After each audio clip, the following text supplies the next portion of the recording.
Hey guys, welcome back to the channel, and today we're gonna be reacting to Italy changed me.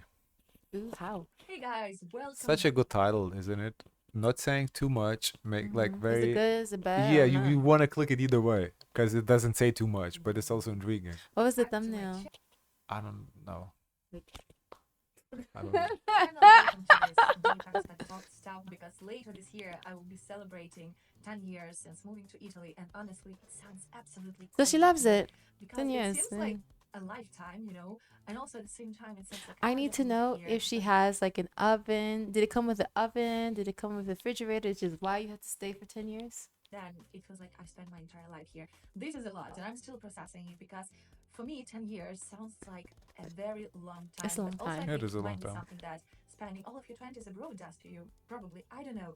Anyway, guys, since this year is so Where she's significant, from? I decided to just reflect on some things, about these past 10 years and me living in Italy and the whole experience. And anyways, of recently I've been reflecting on how this whole experience has impacted me, has changed me, because of course there has been a lot of growth and changing just because I've been navigating my 20s while also living abroad. But in this video I actually wanted to share with you some things that I believe have happened because I've lived in Italy, and this is just how Italy has influenced me and my lifestyle and changed some of my habits. And guys, if you're an expat too, or if you're a prospective expat thinking of moving to Italy, or just loving Italy, loving travel and occasional deep expat talk, and if you're not subscribed to my channel yet, I'm Valeria, I live in Florence, and I spend my free time roaming around Italy and filming it. So yeah, there are a lot of travel vlogs on my channel too, so don't forget to subscribe, hit the bell button down below so you don't miss anything, check out my other videos, and yeah.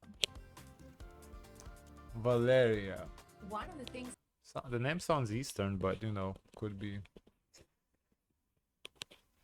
I don't know. I've noticed about myself is how my approach to Polish? work-life balance has changed and basically evolved ever since I started working with the Italians. Now, to give you a full picture, I spent a good half of this past 10 years studying in Italy, so it was a little bit more difficult for me to talk about the work ethics or work-life balance in general. And then I spent a couple of years working for foreign companies, working remotely, so it was a very different experience. But as of recently, I started working with Italians and observing them at work and just, getting more into this Italian way of work has taught me quite a lot and has shown me a lot. I would say that Italians do value their work life balance. I've said it many times before because that was what I've been observing in other people, but now I can say it, having experienced it myself. But I like it that we're getting her perspective because she's not an American. She's another European coming to European country. It's different. Yeah. I like that perspective. People set boundaries at work. People are not tying their I'm assuming she's European. Doesn't have to be, I Yeah. guess, but yeah. To their work. Work is not central to their lives. It's just seen as another part of life. And I personally love it. I think I've spent a couple of years obsessing over work and career and overachieving, but I love this slower, softer approach to work. Korea? Career. Oh, career. I thought. Just a softer life that I'm like, she does not look Korean to I me. have now. And I think it's beautiful. I think this is very Italian thing. And yeah, I think this is one of the things that I definitely owe to the Italian way of living. A quick disclaimer, I'm also very, very lucky to love my job and love what I'm doing. So, of course, it adds to the overall satisfaction. But I feel like, what's true for most Italians that they just not, work does not define themselves or their lives in general.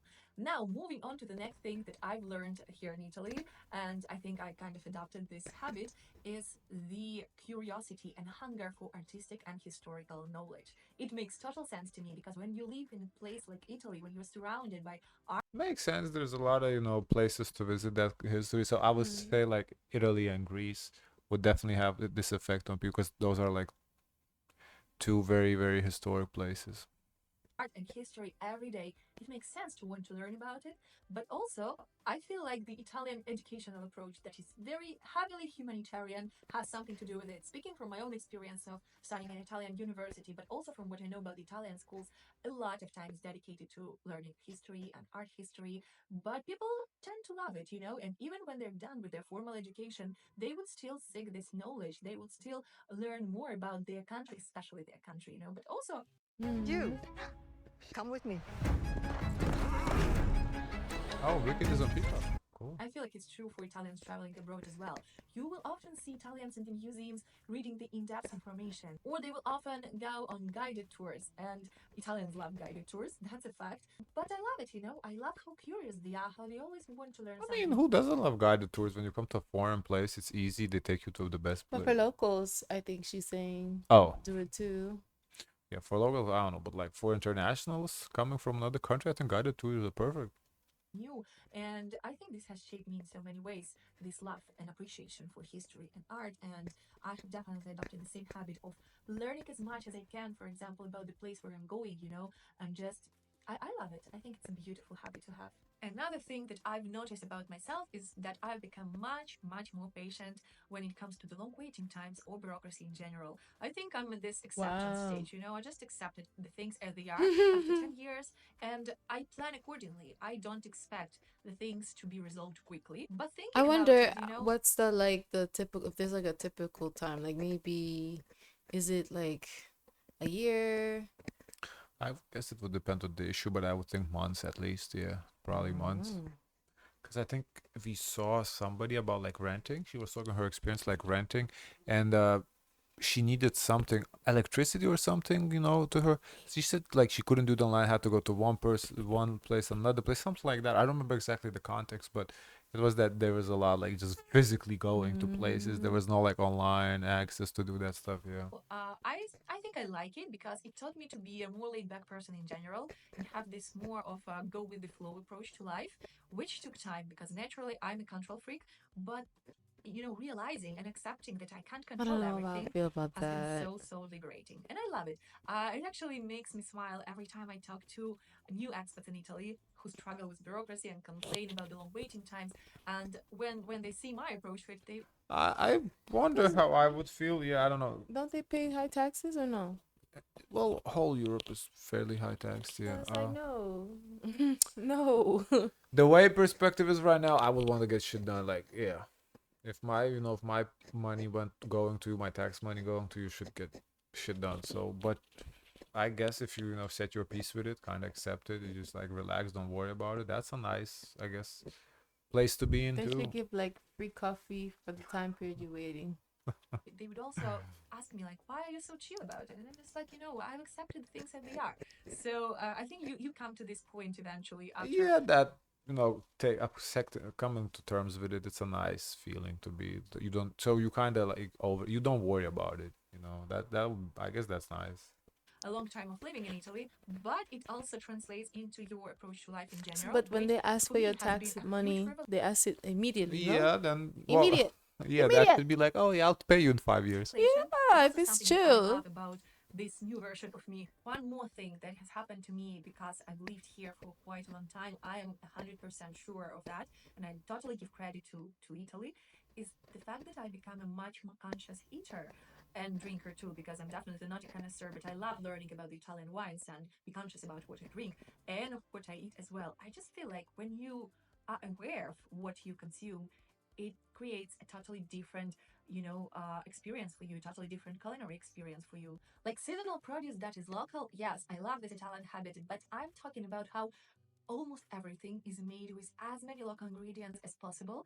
And you know, it's like every winery, every cheese factory, milk factory, whatever you take, who usually Interesting. Where from? I want to see where from Europe she's from, if she is from Europe, because well, that kind of says about country she's coming from that it's not that the case.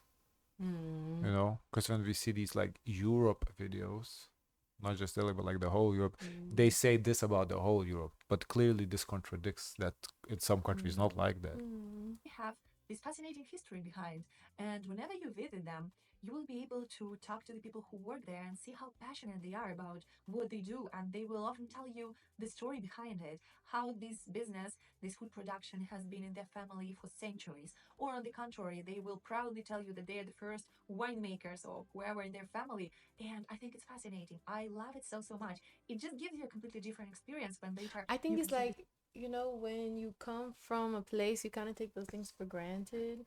So when you go to a new location, you're kind of more open to look for those things, so you'll find those things. products, you know, it gives this human dimension to the food produced in Italy, and it's beautiful. This is one of my favorite things, honestly. Even coffee. When you go to these specialty coffee places, you will often have the chance to chat to the owner, who often doubles as a barista, and they will tell you everything about the history of this place and the coffee blends they use and why their coffee blend is different and so special and unique. Don't even get me started on all of the pasta parlors where you can get this home cooked style meal and everything.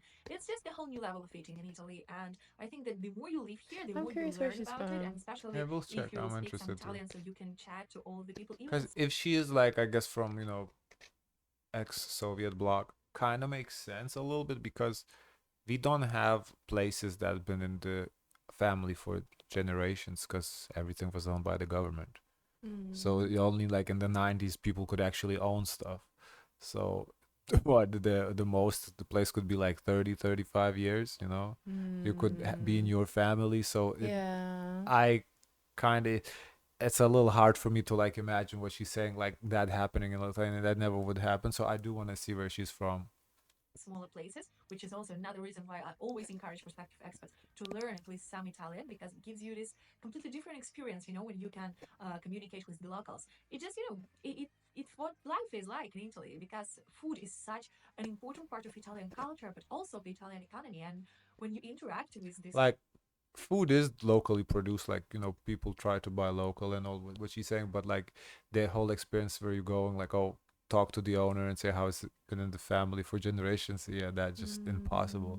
field, you learn so much, and it impacts the way you build your relationship with food. I love this part about living in Italy so much. So yeah, guys, I think that's it for today. Thank you so much for joining me. Okay, that's it for today. Let's find out where she's She's from. from. Yeah, You this said she's was from the east.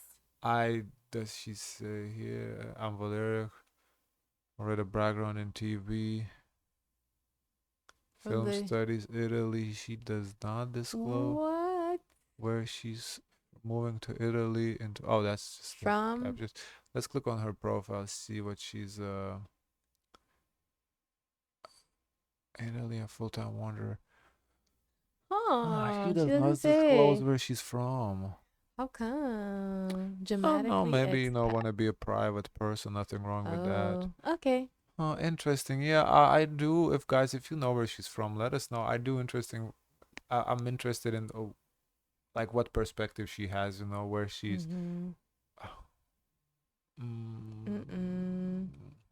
Oh, what's wrong with €1 houses in Italy? Ooh, I want to watch that. That's interesting. Yeah, we'll check out more of her videos. This was Okay. pretty interesting. Okay. Guys, of course, let us know your thoughts. Don't forget to like, comment, and subscribe. Join the Discord. And as always, share as much kindness as possible.